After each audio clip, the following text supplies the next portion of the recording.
Assalamualaikum warahmatullahi wabarakatuh. Pada kesempatan kali ini saya akan memberikan sebuah pembahasan terkait soal UTS pada mata kuliah Psikologi Perkembangan.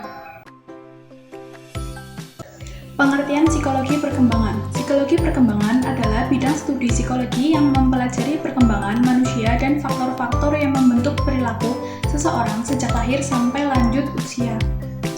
Ruang lingkup psikologi perkembangan mencakup beberapa hal penting, yaitu yang pertama, perkembangan kognitif, yaitu tentang bagaimana seseorang belajar berpikir, memahami sesuatu, berbicara, dan memecahkan masalah. Yang kedua, perkembangan fisik, berkaitan dengan pertumbuhan tubuh seperti tinggi badan, berat badan, serta kemampuan bergerak. Yang ketiga, perkembangan sosial dan emosional, tentang cara seseorang bergaul, berinteraksi, dan mengendalikan perasaannya. Yang keempat, perkembangan moral, berhubungan dengan bagaimana seseorang belajar membedakan hal yang benar dan yang mana yang salah.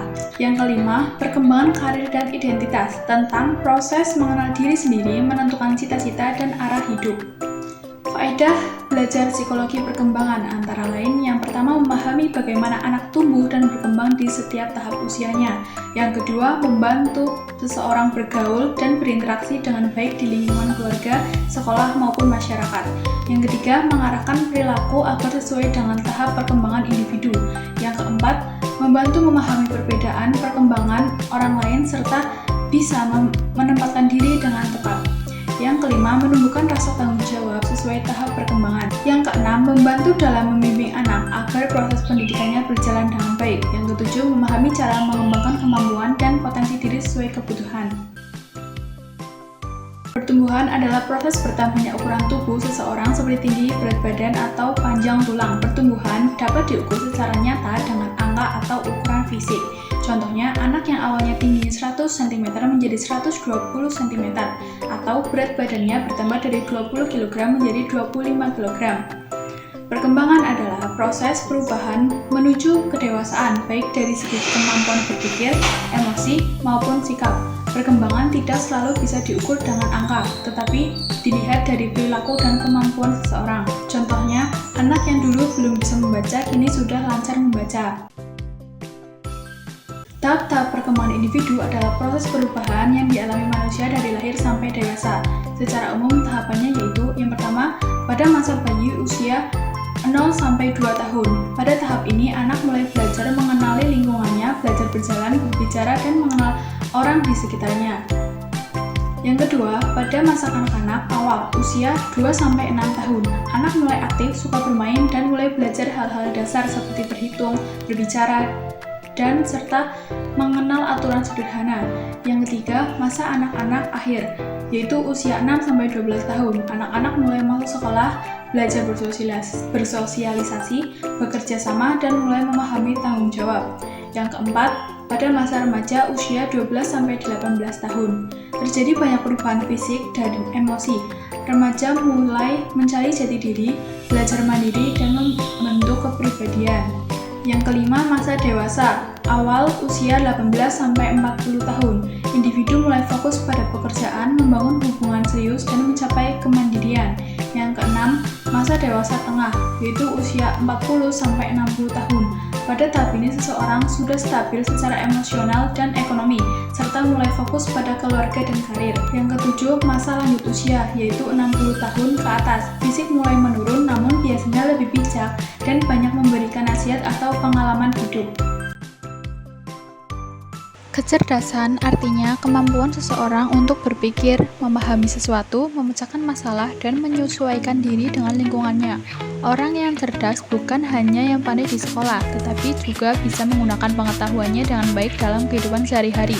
Menurut Howard Gardner, kecerdasan itu tidak hanya satu bentuk saja. Setiap orang punya kelebihan berbeda, misalnya kecerdasan linguistik, yaitu pandai menggunakan kata dan bahasa. Yang kedua, kecerdasan logis atau sistematis, yaitu pintar berhitung dan berpikir logis. Yang ketiga, kecerdasan kinestik, yaitu mampu menggerakkan tubuh dengan baik seperti menari atau atlet. Yang keempat, kecerdasan musikal, yaitu peka terhadap nada dan irama. Yang kelima, yaitu interpersonal, yaitu mudah bergaul dan memahami orang lain.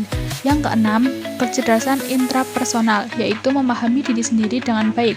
Yang ketujuh, yaitu kecerdasan naturalis, yaitu peka terhadap alam dan lingkungan sekitar. Yang kedelapan, kecerdasan visual, yaitu pandai membayangkan bentuk atau ruang seperti arsitek atau penulis.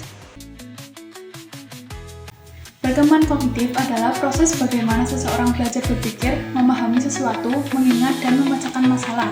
Contohnya, anak belajar mengenali bentuk, warna, angka, dan mulai bisa berpikir logis saat memecahkan soal sederhana.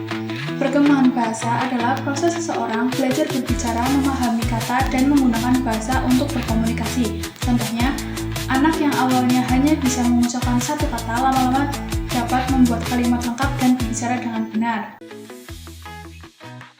Sebagai calon guru, ada beberapa upaya yang bisa saya lakukan untuk membantu perkembangan kognitif dan bahasa murid, baik di dalam maupun di luar kelas, yaitu yang pertama, mengajar dengan metode yang menyenangkan, seperti permainan dan cerita.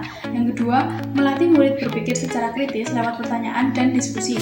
Yang ketiga, membiasakan membaca dan menulis secara rutin. Yang keempat, memberi kesempatan murid berbicara dan bercerita di kelas. Yang kelima, mengajak belajar sambil bermain di luar kelas. Baik, perbedaan kemampuan setiap anak bisa terjadi karena setiap anak mempunyai latar belakang dan pengalaman belajar yang berbeda.